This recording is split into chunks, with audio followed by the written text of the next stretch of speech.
নমস্কার বন্ধুরা, গল্পের হাটে আপনাদের সকলকে স্বাগত জানাই। বন্ধুরা, গল্পের হাটে আমার আজকের নিবেদন বিভূতিভূষণ বন্দ্যোপাধ্যায়ের রচিত গল্প উপেক্ষিতা। গল্পটি শুনে ভালো লাগলে অবশ্যই ভিডিওটি লাইক, কমেন্ট, শেয়ার আর আমার চ্যানেলটিকে সাবস্ক্রাইব করে দেবেন। তাহলে চলুন বন্ধুরা, গল্পটি শুরু করা যাক। গল্প পাঠে আমি বৈশালী, আর আপনারা শুনছেন আজকের গল্প উপেক্ষিতা। পথে যেতে যেতেই তার সঙ্গে আমার পরিচয়। সে বোধহয় বাংলা 2 কি 3 সালের কথা। নতুন কলেজ থেকে বার হয়েছি, এমন সময় বাবা মারা গেলেন। সংসারের অবস্থা ভালো ছিল না। স্কুল মাস্টারি নিয়ে গেলুম হুগলি জেলার একটা পাড়া গাঁয়ে। গ্রামটির অবস্থা একসময় খুব ভালো থাকলেও আমি যখন গেলুম তখন তার অবস্থা খুব শোচনীয়। খুব বড় গ্রাম, অনেকগুলি পাড়া। গ্রামের এক প্রান্ত থেকে আরেক প্রান্ত বোধহয় 1 ক্রোশেরও ওপর। প্রাচীন আম কাঁঠালের বনে সমস্ত গ্রামটি অন্ধকার। আমিও গ্রামে থাকতুম না। গ্রাম থেকে প্রায় 1 মাইল দূরে সে গ্রামের রেল স্টেশন। স্টেশন মাস্টারের একটি ছেলে পড়ানোর ভার নিয়ে সেই রেলের PWD এর একটা পরিত্যক্ত বাংলোয় থাকতুম। চারিদিকে নির্জন মাঠ, মাঝে মাঝে তাল বাগান। স্কুলটি ছিল গ্রামের ও প্রান্তে। মাঠের মধ্যে নেমে হেঁটে যেতুম প্রায় 1 ক্রোশ। একদিন বর্ষাকাল, বেলা 10টা প্রায় বাজে। স্কুলে যাচ্ছি। সোজা রাস্তা দিয়ে না গিয়ে একটু শীঘ্র যাবার জন্য পাড়ার ভেতর দিয়ে একটা রাস্তা নেমে গিয়েছে, সেইটা দিয়ে যাচ্ছি। সমস্ত পথটা বড় বড় আম কাঁঠালের ছায়ায় ভরা। একটু আগে খুব এক পশলা বৃষ্টি হয়ে গিয়েছিল। আকাশ মেঘে আচ্ছন্ন ছিল। গাছের ডাল থেকে টুপ টুপ করে বৃষ্টির জল ঝরে পড়ছিল। একটা জীর্ণ ভাঙা ঘাটওয়ালা প্রাচীন পুকুরের ধার দিয়ে রাস্তা। সেই রাস্তা বেয়ে যাচ্ছি। সেই সময় কে একটি স্ত্রীলোক, খুব টকটকে রংটা, হাতে বালা অনন্ত, পরনে চওড়া লাল পাড় শাড়ি, বয়স 24-25 হবে। পাশের একটা সরু রাস্তা দিয়ে ঘোড়া নিয়ে উঠলেন আমার সামনের রাস্তায়। বোধহয় পুকুরে যাচ্ছিলেন জল আনবার জন্যে। আমায় দেখে ঘোমটা টেনে পথের পাশে দাঁড়ালেন। আমি পাশ কাটিয়ে জোরে চলে গেলুম। আমার এখন স্বীকার করতে লজ্জা হয়, কিন্তু তখন আমি ইউনিভার্সিটির সদ্য প্রসূত গ্র্যাজুয়েট, বয়স সবে 20, অবিবাহিত। সংস্কৃত কাব্য সাহিত্যের পাতায় পাতায় যেসব তরলিকা, মঞ্জুলিকা, বাসন্তী, উজ্জয়িনী বাসিনী, অগুরু বাস মোদিত কেশা তরুণী অভিসারিকার দল, তারা আর তাদের সঙ্গে ইংরেজি কাব্যের কত অ্যালথিয়া, কত জেনেভা, তাদের নীল নয়ন আর তুষার ধবল কোমল বাহুবল্লী নিয়ে আমার তরুণ মনের মধ্যে রাত দিন একটা সুমিষ্ট কল্পলোকের সৃষ্টি করে রেখেছিল। তাই সেদিন সেই সুশ্রী তরুণী, তার বালা অনন্ত পরা, অনাবৃত হাত দুটির সুঠাম সৌন্দর্য আর সকলের ওপর তাঁর পরনের শাড়ি দ্বারা নির্দিষ্ট তাঁর সমস্ত দেহের একটা মহিমান্বিত সীমারেখা আমাকে মুগ্ধ এবং অভিভূত করে ফেললে। আমার মনের ভিতর এক প্রকারের নূতন অনুভূতি। আমার বুকের রক্তের তালে তালে সেদিন একটা নূতন স্পন্দন আমার কাছে বড় স্পষ্ট হয়ে উঠল। বিকালবেলা রেল লাইনের ধারে মাঠে গিয়ে চুপ করে বসে রইলুম। তালবাগানের মাথার ওপর সূর্য অস্ত যাচ্ছিল। বেগুনি রঙের মেঘগুলো দেখতে দেখতে ক্রমে ধূসর, পরেই আবার কালো হয়ে উঠতে লাগলো।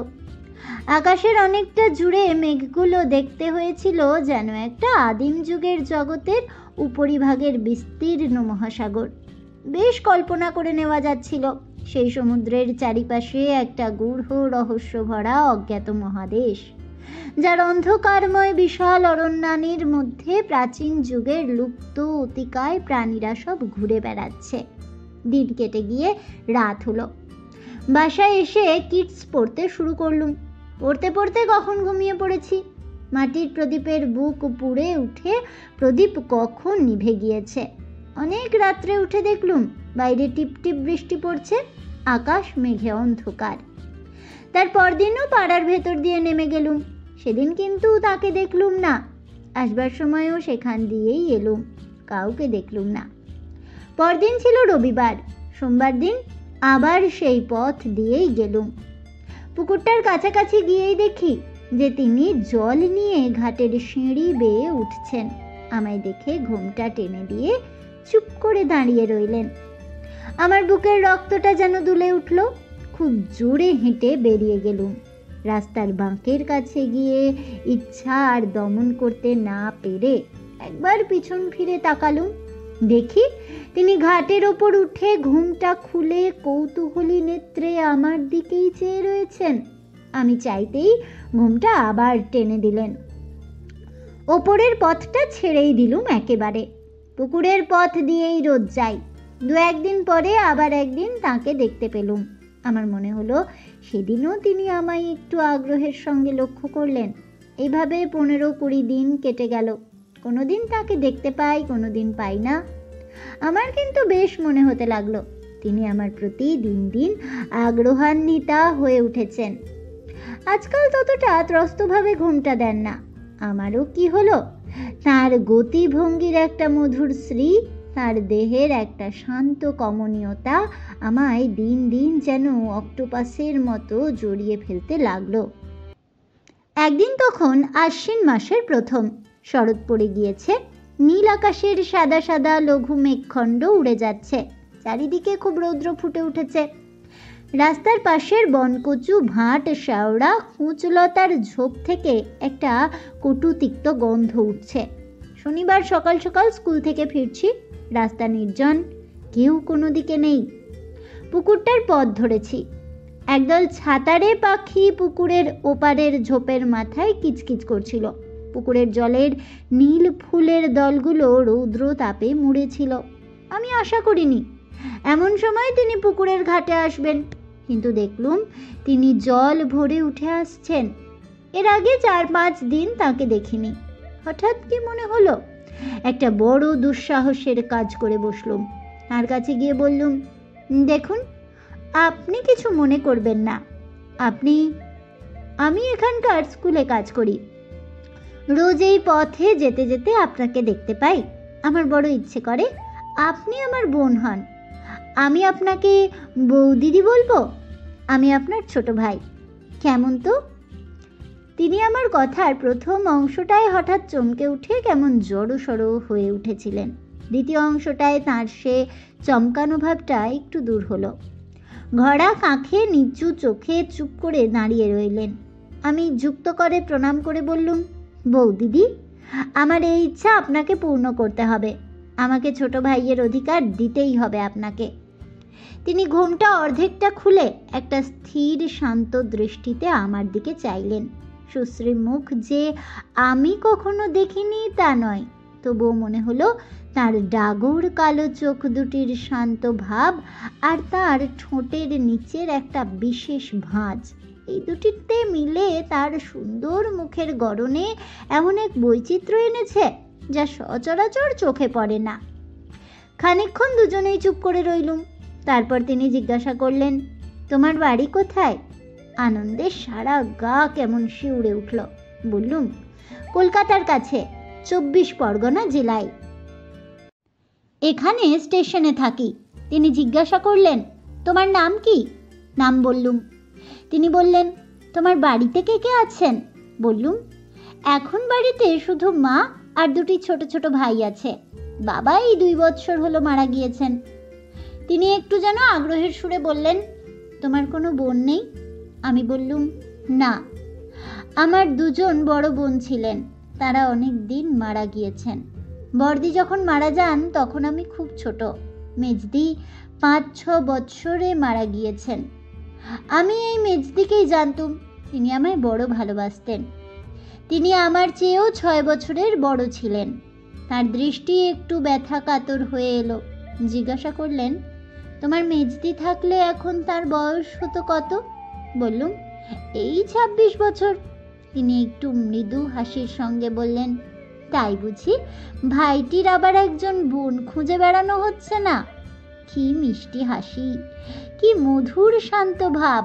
মাথা নিচু করে প্রণাম করে তার পায়ের ধুলো নিয়ে বললুম, তাহলে ভাইয়ের অধিকার দিলেন তো আপনি? তিনি শান্ত হাসি মাখা মুখে চুপ করে রইলেন। আমি বললুম, বৌদি, আমি জানতুম আমি পাবো। আগ্রহের সঙ্গে খুঁজলে ভগবানও নাকি ধরা দেন। আমি একজন বোন অনায়াসেই পাবো। আচ্ছা, এখন আসি। আপনি কিন্তু ভুলে যাবেন না বৌদি, আপনার যেন দেখা পাই। রবিবার বাদে আমি দুবেলাই এ রাস্তা দিয়ে যাব। আমার মাঠের ধারের তালবাগানটার পাখিগুলো রোজই সকাল বিকাল ডাকে। একটা কি পাখি তার সুর খাদ থেকে ধাপে ধাপে তুলে একেবারে পঞ্চমে চড়িয়ে আনে। মন যেদিন ভারী থাকে সেদিন সে সুরের উদাস মাধুর্য প্রাণের মধ্যে কোনো সাড়া দেয় না। আজ দেখলুম পাখিটার গানের সুরের স্তরে স্তরে হৃদয়টা কেমন লঘু থেকে লঘুতর হয়ে উঠছে। মনে হতে লাগলো জীবনটা কেবল কতকগুলো স্নিগ্ধ ছায়া শীতল পাখির গানে ভরা অপরাহ্নের সমষ্টি, আর পৃথিবীটা শুধু নীল আকাশের তলায় ইতস্তত বর্ধিত অযত্ন সম্ভূত তাল নারিকেল গাছের বন দিয়ে তৈরি, যাদের ঈষৎ কম্পমান দীর্ঘ শ্যামল পত্র শীর্ষ অপরাহ্নের অবসন্ন রৌদ্রে চিকচিক করছে। তারপর দিন বৌদিদির সঙ্গে দেখা হলো ছুটির পর বিকালবেলা। বৌদিদি যেন চাপা হাসির সুরে জিজ্ঞাসা করলেন, এই যে বিমলের বুঝি আজ খুব সকাল সকাল স্কুলে যাওয়া হয়েছিল?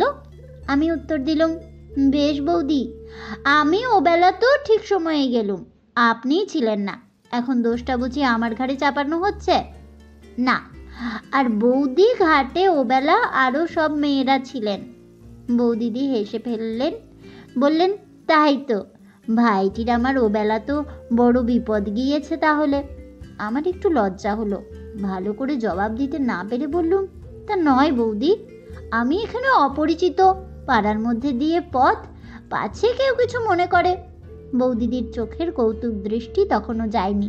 তিনি বললেন, আমিও বেলা ঘাটের জলেই ছিলাম বিমল, তুমি ওই চটকা গাছটার তলায় গিয়ে একবার ঘাটের দিকে চেয়ে দেখলে আমায় তুমি দেখতে পাওনি? আমি জিজ্ঞাসা করলুম, বৌদি, আপনার বাপের বাড়ি কোথায়? বৌদিদি উত্তর দিলেন, খোলাপোতা চেনো? সেই খোলাপোতায়। আমি ইতস্তত করছি দেখে আমায় আরও একটু বিশদ সংবাদ দিয়ে বললেন, ওই যে খোলাপোতার রাস। বৌদিদির হাসি ভরা দৃষ্টি যেন একটু গর্ব মিশ্রিত হয়ে উঠল। কিন্তু বলা আবশ্যক যে খোলাপোতা বলে কোনো গ্রামের নাম আমি এই প্রথম শুনলুম, অথচ বৌদির বাপের বাড়ি যেখানে এমন রাস হয়, সেই বিশ্ব বিস্তৃত খোলাপোতার ভৌগোলিক অবস্থান সম্বন্ধে আমার অজ্ঞতা পাছে তার মনে ব্যথা দেয়, এই ভয়ে বলে ফেললুম, ও সেই খোলাপোতায়? ওটা কোন জেলায়? বৌদিদির কাছ থেকে সাহায্য পাবার প্রত্যাশা করেছিলুম, কিন্তু দেখলুম তিনি সে বিষয়ে নির্বিকার। তার হাসি ভরা সরল মুখখানির দিকে চেয়ে আমার করুণা হলো। এ সমস্ত জটিল ভৌগোলিক তত্ত্বের মীমাংসা নিয়ে তাকে পীড়িত করতে আর আমার মন সরল না। বললুম, আচ্ছা বৌদি, আসি তাহলে। বৌদিদি তাড়াতাড়ি ঘোড়ার মুখ থেকে কলার পাতে মোড়া কি বার করলেন, সেইটা আমার হাতে দিয়ে বললেন, কাল চাপড়া ষষ্ঠীর জন্যে ক্ষীরের পুতুল তৈরি করেছিলাম, আর গোটা কতক কলার বড়া আছে, বাসায় গিয়ে খেও। 4-5 দিন জ্বর ভোগের পর একদিন পথ্য খেয়ে স্কুলে যাচ্ছি, বৌদিদির সঙ্গে দেখা। আমায় আসতে দেখে বৌদিদি উৎসুক দৃষ্টিতে অনেক দূর থেকে আমার দিকে চেয়েছিলেন। নিকটে যেতে জিজ্ঞাসা করলেন, এ কি বিমল, এমন মুখ শুকনো কেন? বললুম, জ্বর হয়েছিল বৌদিদি। বৌদিদি উদ্বেগের সুরে বললেন, ও তাই তুমি 4-5 দিন আসনি বটে, আমি ভাবলাম বোধহয় কিসের ছুটি আছে। আহা, তাই তো, বড্ড রোগা হয়ে গিয়েছ যে বিমল। তার চোখের দৃষ্টিতে একটা সত্যিকারের ব্যথা মিশ্রিত স্নেহের আত্মপ্রকাশ বেশ বুঝতে পেরে মনের মধ্যে একটা নিবিড় আনন্দ পেলুম। হেসে বললুম, যে দেশ আপনাদের বৌদি, একবার অতিথি এলে আপ্যায়নের চোটে একেবারে অস্থির করে তুলবে। বৌদিদি জিজ্ঞাসা করলেন, আচ্ছা বিমল, ওখানে তোমায় রেঁধে দেয় কে? আমি বললুম, কে আর রাঁধবে, আমি নিজেই।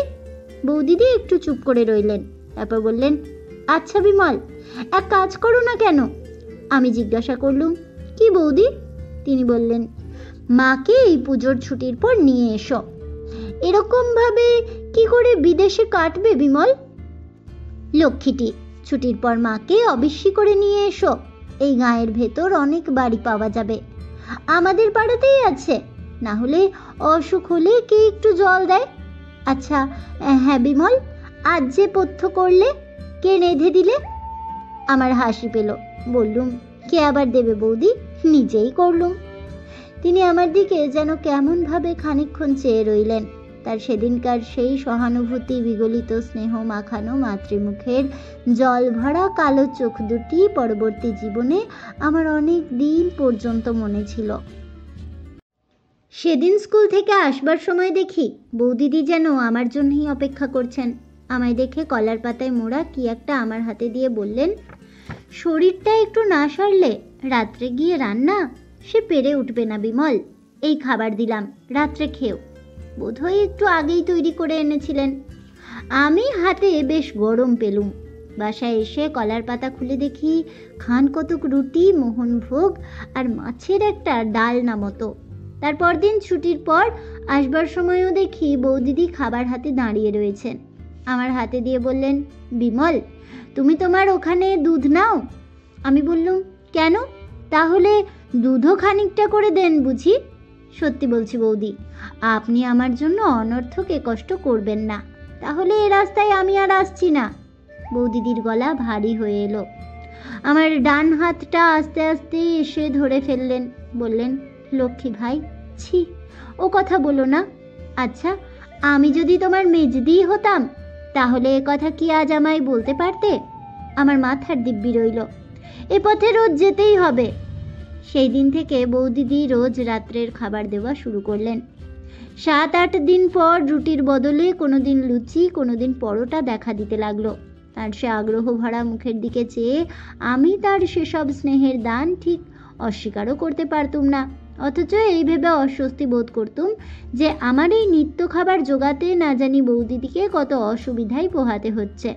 তারপরই আশ্বিন মাসের শেষে পুজোর ছুটি এসে পড়াতে আমি নিষ্কৃতি পেলুম। সমস্ত পুজোর ছুটিটা কি নিবিড় আনন্দেই কাটল সেবার। আমার আকাশ বাতাস যেন রাত দিন আফিমের রঙিন ধুমে আচ্ছন্ন থাকত। ভোরবেলা উঠানের শিউলি গাছের সাদা ফুল বিছানো তলাটা দেখলে হেমন্ত রাত্রির শিশিরে ভেজা ঘাসগুলোর গা যেমন শিউরে আছে, ওই রকম আমার গা শিউরে উঠত। কার ওপর আমার জীবনের সমস্ত ভার অসীম নির্ভরতার সঙ্গে চাপিয়ে দিয়ে আমার মন যেন শরতের জল ভার নামানো হালকা মেঘের মতো একটা সীমাহারা হাওয়ার রাজ্যে ভেসে বেড়াতে লাগলো। ছুটি ফুরিয়ে গেল। প্রথম স্কুল খুলবার দিন পথে তাকে দেখলুম না।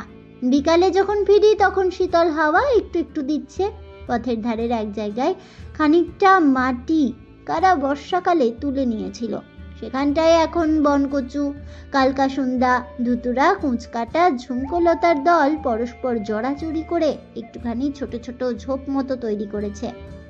শীতল হেমন্ত অপরাহ্নের ছায়া সবুজ ঝোপটির ওপর নেমে এসেছে।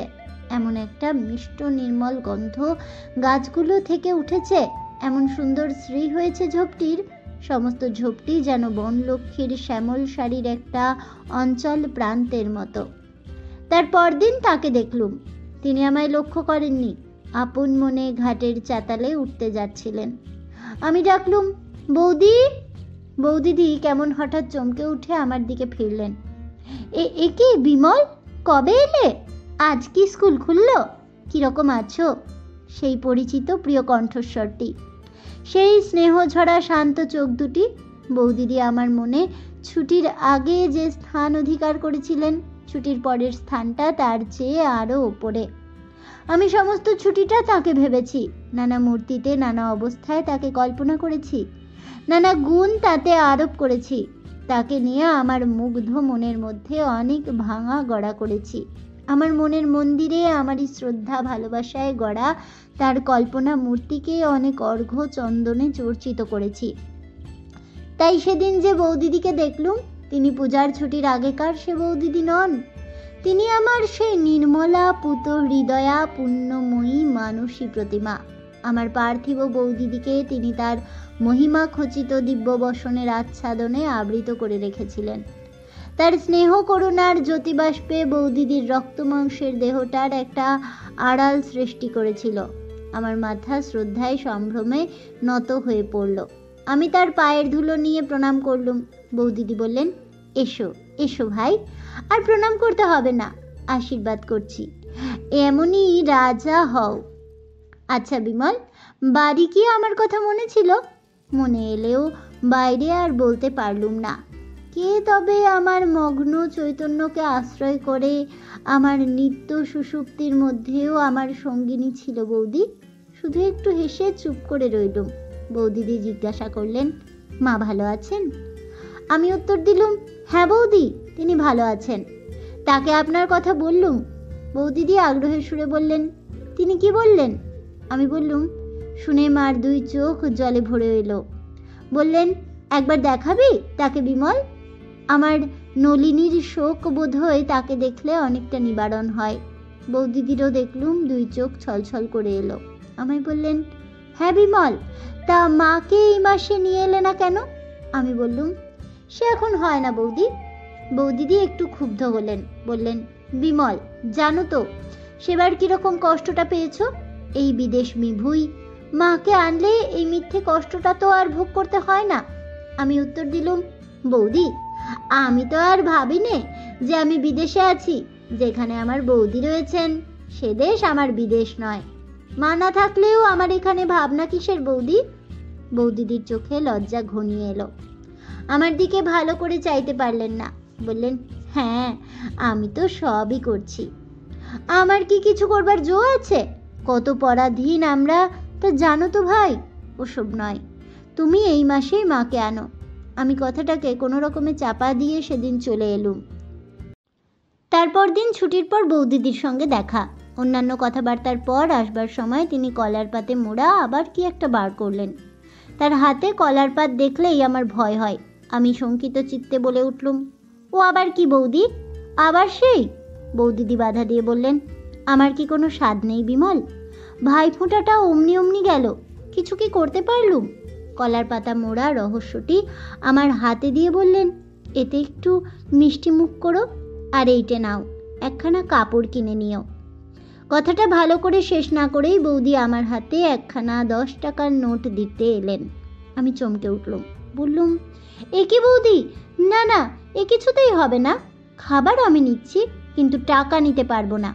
আমার কথাটার সর্বদয় একটু তীব্র হয়ে পড়েছিল। বৌদিদি হঠাৎ থতমত খেয়ে গেলেন। তার প্রসারিত হাতখানা ভালো করে যেন গুটিয়ে নিতেও সময় পেলেন না, যেন কেমন হয়ে গেলেন।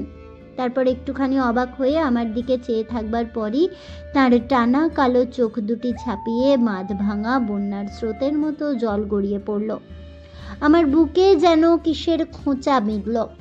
এই নিতান্ত সরলা মেয়েটির আগ্রহ ভরা সেই স্নেহ উপহার রূঢ়ভাবে প্রত্যাখ্যান করে তার বুকে যে লজ্জা আর ব্যথার শুল বিদ্ধ করলুম, সে ব্যথার প্রতিঘাত অদৃশ্যভাবে আমার নিজের বুকে গিয়েও বাজল। আমি তাড়াতাড়ি 2 হাতে তার পায়ের ধুলো নিয়ে তার হাত থেকে নোটখানা ও খাবার দুই নিয়ে বললুম, বৌদি, ভাই বলে এই অপরাধ একবারটি মাপ করুন আমার। আর কখনো আপনার কথার অবাধ্য হব না। বৌদিদির চোখের জল তখনও থামেনি। 2 চোখ জলে ভরা সে তরুণী দেবী মূর্তির দিকে ভালো করে চাইতে না পেরে আমি মাথা নিচু করে অপরাধীর মতো দাঁড়িয়ে রইলুম। বাড়ি এসে দেখলুম কলার পাতের মধ্যে কতকগুলো দুগ্ধ শুভ্র চন্দ্রপুলি সুন্দর করে তৈরি।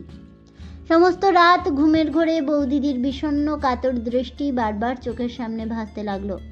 মাস খানিক কেটে গেল। প্রায়ই বৌদিদির সঙ্গে দেখা হতো। এখন আমরা ভাই বোনের মতো হয়ে উঠেছিলুম, সেই রকমই পরস্পরকে ভাবতুম। একদিন আসছি, ফ্ল্যানেল শার্টের একটা বোতাম আমার ছিল না। বৌদি জিজ্ঞাসা করলেন, এ কি, বোতাম কোথায় গেল? আমি বললাম, সে কোথায় গিয়েছে বৌদি, বোতাম পরাতে জানি নে, কাজেই ওই অবস্থা। এটা ঘাটের পথ, আপনি বোতাম পরাতে পরাতে কেউ যদি দেখে তো কি মনে করবে? আপনি বরং ছুঁচটা আমায় দিন, আমি বাড়ি গিয়ে চেষ্টা করব এখন। বৌদিদি হেসে বললেন, তুমি চেষ্টা করে যা করবে তা আমি জানি, নাও সরে এসো এদিকে। বাধ্য হয়ে সরেই গেলুম। তিনি বেশ নিশ্চিন্তভাবেই বোতাম পরাতে লাগলেন। ভয়টা দেখলুম তার চেয়ে আমারই হলো বেশি। ভাবলুম, বৌদির তো সে কাণ্ডজ্ঞান নেই, কিন্তু যদি কেউ দেখে তো এর সমস্ত কষ্টটা ওকেই ভুগতে হবে। একদিন বৌদিদি জিজ্ঞাসা করলেন, বিমল, গোকুল পিঠে খেয়েছো? আমার মা খুব ভালো গোকুল পিঠে তৈরি করতেন, কাজেই ও জিনিসটা আমি খুব খেয়েছি। কিন্তু বৌদিদিকে একটু আনন্দ দেওয়ার জন্য বললাম, সে কীরকম বৌদি? আর রক্ষা নেই। তারপর দিনই বিকালবেলা বৌদিদি কলার পাতে মোড়া পিঠে নিয়ে হাজির। আমায় বললেন, তুমি এখানে আমার সামনেই খাও, ঘড়ার জলে হাত ধুয়ে ফেলো এখন। আমি বললাম, সর্বনাশ বৌদি, এই এতগুলো পিঠে খেতে হবে, এ পথে লোক এসে পড়বে, সে হয় না, আমি বাড়ি গিয়েই খাবো। বৌদি ছাড়বার পাত্রই নন, বললেন, না, কেউ আসবে না বিমল, তুমি এখানেই খাও। বোধহয় নতুন করে শিখেছেন, ধারগুলো পুড়ে গিয়েছে, আস্বাদও ভালো নয়। বললুম, বাহ বৌদি, বড় সুন্দর তো, এ কোথায় তৈরি করতে শিখলেন? আপনার বাপের বাড়ির দেশে বুঝি? বৌদির মুখে আর হাসি ধরে না, হাসি মুখে বললেন, এ আমি আমাদের গুরুমা এসেছিলেন, তিনি শহরের মেয়ে, অনেক ভালো খাবার করতে জানেন, তার কাছেই শিখে নিয়েছিলাম। তারপর সারা শীতকাল অন্যান্য পিঠের সঙ্গে গোকুল পিঠের পুনরাবৃত্তি চলল। ওই যে বলেছি, আমার ভালো লেগেছে, আর রক্ষা নেই।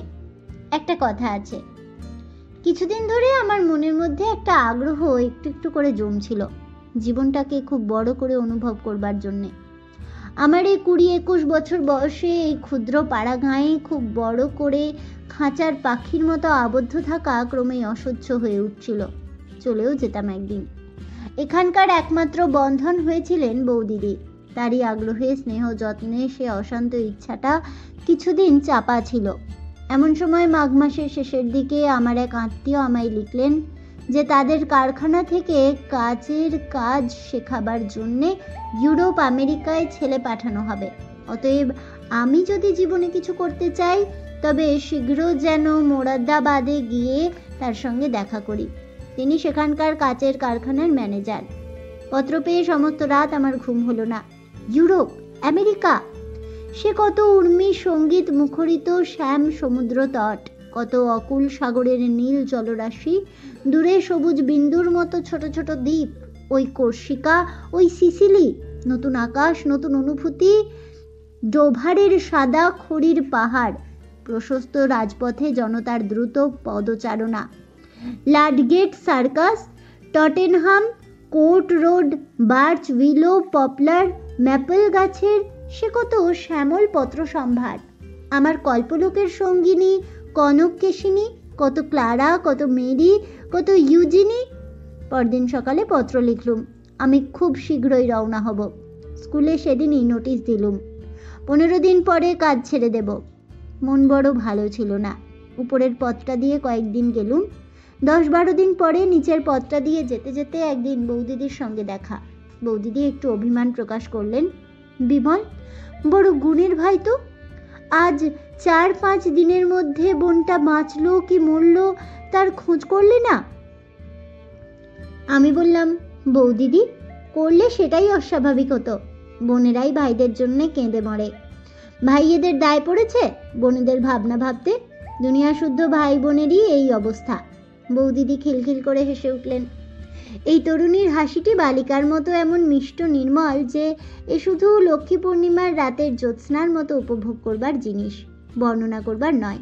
বললেন, তা জানি জানি, নাও আর গুমর করতে হবে না, সে গুণ যে তোমাদের আছে তা কি আমরা ভেতরে ভেতরে বুঝি না? কিন্তু বুঝে কি করব, উপায় নেই। হ্যাঁ, তা সত্যি সত্যি মাকে কবে আনছো? আমার কাজ ছেড়ে দেবার কথা আমি বৌদিদিকে কিছু বলিনি। সে কথা বললে যে তিনি মনে অত্যন্ত আঘাত পাবেন এ আমি বুঝতে পেরেছিলুম। একবার ভাবলুম, সেই তো জানাতেই হবে, একদিন বলেই ফেলি। কিন্তু অমন সরল হাসি ভরা মুখ, অমন নিশ্চিন্ত শান্তির ভাব বলতে বড় বাধল। মনে মনে বললুম, তোমরা কেবল বুঝি স্নেহ ঢেলে দিতেই জানো, তোমাদের স্নেহ পাত্রদের বিদায়ের বাজনা যে বেজে উঠেছে এ সম্বন্ধে এরকম অজ্ঞান কেন? জিজ্ঞাসা করলুম, বৌদি, একটা কথা বলি, আপনি আমায় এই অল্প দিনে এত ভালোবাসলেন কি করে? আচ্ছা, আপনারা কি ভালোবাসার পাত্রও দেখেন না? আমি কে বৌদি যে আমার জন্য এত করেন? বৌদিদির মুখ গম্ভীর হয়ে এলো। তার ওই এক বড় আশ্চর্য ছিল, মুখ গম্ভীর হলে প্রায়ই চোখে জল আসবে। জল কেটে গেল তো আবার হাসি ফুটবে, শরতের আকাশে রোদ বৃষ্টি খেলার মতো। বললেন, এতদিন তোমায় বলিনি বিমল, আজ 5 বছর হলো আমারও ছোট ভাই আমার মায়া কাটিয়ে চলে গিয়েছে। তারও নাম ছিল বিমল। থাকলে সে তোমারই মতো হতো একদিন, আর তোমারই মতো দেখতে। তুমি যেদিন প্রথমে রাস্তা দিয়ে যাও, তোমায় দেখেই আমার মনের মধ্যে সমুদ্র উথলে উঠল। সেদিন বাড়ি গিয়ে আপন মনে কত কেঁদেছিলাম। তুমি এখান দিয়ে যেতে, রোজ তোমাকে দেখতাম। যেদিন তুমি আপনা হতেই দিদি বলে ডাকলে, সেদিন থেকে আজ পর্যন্ত যে কি সুখে আছি তা বলতে পারি নে। তোমায় যত্ন করে তুমি যে বড় বোনের মতো ভালোবাসো, তাতে আমি বিমলের শোক অনেকটা ভুলেছি। ওই এক ভাই ছিল আমার। তুলসীতলায় রোজ সন্ধ্যাবেলা কত প্রণাম করি, বলি, ঠাকুর, এক বিমলকে তো পায়ে টেনে নিয়েছ, আরও এক বিমলকে যদি দিলে তো এর মঙ্গল করো, একে আমার কাছেই রেখে দাও। চোখের জলে বৌদিদির গলা আড়ষ্ট হয়ে গেল। আমি কিছু বললুম না। বলবো কি? একটু পরে বৌদিদি নিজেকে একটু সামলে নিয়ে জল ভরা চোখ দুটি তুলে আমার মুখের দিকে চাইলেন। কি সুন্দর তাকে দেখাচ্ছিল। কালো চোখ দুটি ছলছল করছে, টানা ভুরু যেন আরও নেমে এসেছে, চিবুকের ভাঁজটি আরও পরিস্ফুট, যেন কোনো নিপুণ প্রতিমাকারক সরু বাঁশের চেঁচারি দিয়ে কেটে তৈরি করেছে। পথের পাশেই প্রথম ফাল্গুনের মুগ্ধ আকাশের তলায় আঁকড় ফুলের একটা ঝোপে কাঁটাওয়ালা ডালগুলিতে থলো থলো সাদা ফুল ফুটেছিল। মনের ফাঁকে ফাঁকে নেশা জমিয়ে আনে এমনি তার মিষ্টি গন্ধ। দুজনে অনেকক্ষণ কথা বলতে পারলুম না। খানিক পরে বৌদিদি বললেন, সেই জন্যেই বলছি ভাই, মাকে আনো। আমাদের পাড়ায় চৌধুরীদের বাড়িটা পড়ে আছে, ওরা ওখানে থাকে না। খুব ভালো বাড়ি, কোনো অসুবিধা হবে না। তুমি মাকে নিয়ে এসো, ওখানেই থাকো। সে তাদের পত্র লিখলেই তারা রাজি হবেন। বাড়ি তো এমনি পড়ে আছে। তোমার বোন পরাধীন, কিছু করবার তো ক্ষমতা নেই। তোমার সঙ্গে এসব দেখাশোনা, এসব লুকিয়ে বাড়ির কেউ জানে না। তুমি দুবেলা ঘাটের পথ দিয়ে যেও, দেখেই আমি শান্তি পাবো ভাই। মাকে এ মাসেই আনো। কেমন করে তা হবে? একটু চুপ করে থেকে জিজ্ঞাসা করলুম, বৌদি, আমি এখানে থাকলে কি আপনি সুখী হন? বৌদিদি বললেন, কি বলবো বিমল, মাকে আনলে তোমার কষ্টটাও কম হয়, তা বুঝেও আমার সুখ। আর বেশ দুটি ভাই বোন এক জায়গায় থাকবো, 12 মাস দুবেলা দেখা হবে, কি বলো? আমি বললুম, ভাই যদি কোনো গুরুতর অপরাধ করে আপনার কাছে আসে, তাকে ক্ষমা করতে পারবেন? বৌদিদি বললেন, শোনো কথার ভঙ্গি ভাইটির আমার কাছে তোমার আবার অপরাধটা কিসের শুনি? আমি জোর করে বললুম, না বৌদি, ধরুন যদি করি তাহলে। বৌদিদি আবার হেসে বললেন, না না, তাহলেও না। ছোট ভাইটির কোনো কিছুতেই অপরাধ নেই আমার কাছে, আমি যে বড় বোন। চোখে জল এসে পড়ল। আড়ষ্ট গলায় বললুম, ঠিক বৌদি, ঠিক। বৌদি অবাক হয়ে গেলেন, বললেন, বিমল, কি হয়েছে ভাই, অমন করছো কেন? মুখ ফিরিয়ে আনতে উদ্যত হলুম। বললুম, কিছু না বৌদি, এমনি বলছি। বৌদিদি বললেন, তবুও ভালো, ভাইটির আমার এখনো ছেলে মানুষই যায়নি। হ্যাঁ, ভালো কথা বিমল, তুমি ভালোবাসো বলে বাগানের কলার কাঁদি আজ কাটিয়ে রেখেছি, পাকলেই একদিন ভালো করে দেব তোমায়। তারপর দিনই আমার নোটিশ অনুসারে স্কুলের কাজের শেষ দিন। গিয়ে শুনলাম আমার জায়গায় নতুন লোক নেওয়া ঠিক হয়ে গিয়েছে। স্কুলে সকলের কাছে বিদায় নিয়ে চলে এলুম। শুধু একবার শেষ দেখা করবার জন্যেই তারপর দিন পুকুরের ঘাটে ঠিক সময়ে গেলুম। তার দেখা পেলে যে কি বলবো তা ঠিক করে সেখানে যাইনি। সত্য কথা সব খুলে বলতে বোধহয় পারতুম সেদিন, কিন্তু দেখা হলো না। সব দিন তো দেখা হতো না, প্রায় 2-3 দিন অন্তর দেখা হতো, আবার কিছুদিন ধরে হয়তো রোজই দেখা হতো। সেদিন বিকালে গেলুম, তারপর দিন সকালেও গেলুম, কিন্তু দেখা পেলুম না। সেদিন চলে আসবার সময় সেখানকার মাটি একটু কাগজে মুড়ে পকেটে নিলুম, যেখানে তার সঙ্গে প্রথম পরিচয় হবার দিন তিনি দাঁড়িয়েছিলেন। সেই দিনই বিকালে জিনিসপত্র গুছিয়ে নিয়ে 4 দিনের মতো সে গ্রাম পরিত্যাগ করলুম। মাঠের কোলে ছাতিম গাছের বনের মধ্যে কোথায় ঘুঘু ডাকছিল। সেসব আজ 25-26 বছর আগেকার কথা। তারপর জীবনে কত ঘটনা ঘটে গেল।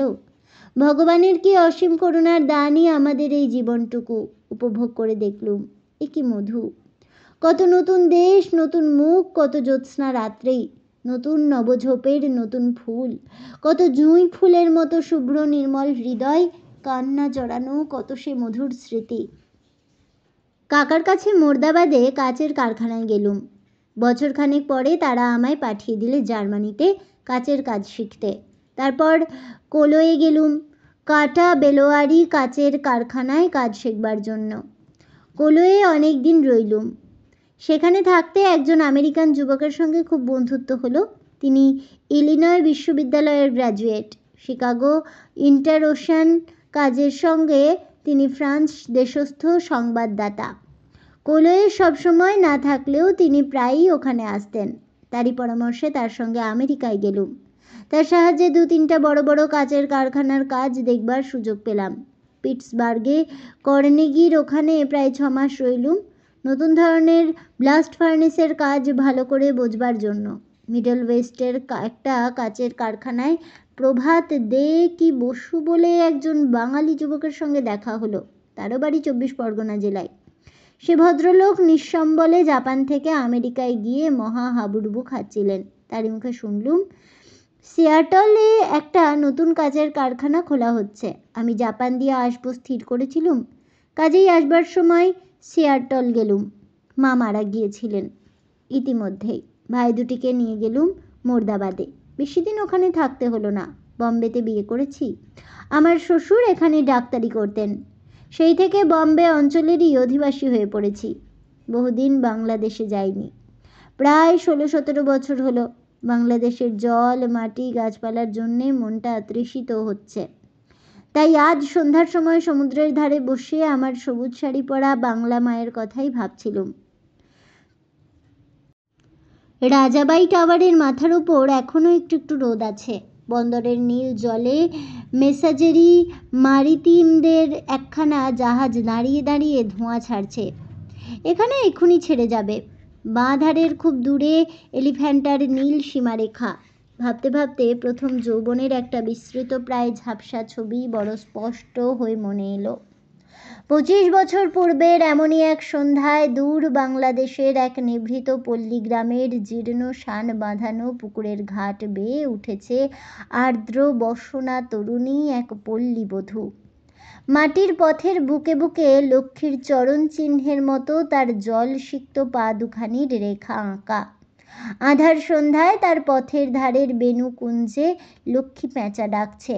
তার স্নেহভরা পবিত্র বুকখানি বাইরের জগৎ সম্বন্ধে নিশ্চিন্ত অনিশ্চয়তায় ভরা। আম কাঁঠালের বনের মাথার ওপরকার নীলাকাশে 2-1টা নক্ষত্র উঠে সরলা স্নেহ দুর্বলা বধূটির ওপর সস্নেহ কৃপা দৃষ্টিতে চেয়ে আছে। তারপর এক শান্ত আঙিনায় তুলসী মঞ্চমূলে স্নেহাস্পদের মঙ্গল প্রার্থিনী সে কোন প্রণাম নিরতা মাতৃমূর্তি, করুণামাখা অশ্রু ছলছল। ওগো লক্ষ্মী, ওগো স্নেহময়ী পল্লী বধূ, তুমি আজও কি আছো? এই সুদীর্ঘ 25 বছর পরে আজও তুমি কি সেই পুকুরের ভাঙা ঘাটে সেই রকম জল আনতে যাও? আজ সে কত কালের কথা হলো। তারপর জীবনে আবার কত কি দেখলুম, আবার কত কি পেলুম। আজ কতদিন পর আবারও তোমার কথা মনে পড়ল। তোমায় আবার দেখতে বড় ইচ্ছে করছে দিদিমণি। তুমি আজও কি আছো? মনে আছে অনেক দূরের যেন কোনো খড়ের ঘর, মিটমিটে মাটির প্রদীপের আলো, মৌন সন্ধ্যা, নীরব ব্যথার অশ্রু, শান্ত সৌন্দর্য, স্নেহ মাখা রাঙা শাড়ির আঁচল। আরব সমুদ্রের জলে এমন করুণ সূর্যাস্ত কখনো হয়নি। তাহলে বন্ধুরা, আমার আজকের এই গল্পটি শুনে কেমন লাগলো অবশ্যই আমাকে কমেন্টে জানাবেন। ভিডিওটি ভালো লেগে থাকলে লাইক শেয়ার করতে ভুলবেন না। আমার চ্যানেলের নতুন বন্ধু হয়ে থাকলে চ্যানেলটিকে সাবস্ক্রাইব করে দেবেন। পাশে থাকা বেল বাটনটি প্রেস করে রাখবেন নতুন গল্পের নোটিফিকেশন পাওয়ার জন্য। ফিরে আসবো পরবর্তী গল্প নিয়ে। ততক্ষণ সবাই ভালো থাকুন, সুস্থ থাকুন আর অবশ্যই সঙ্গে থাকুন আর দেখতে থাকুন গল্পের হাট।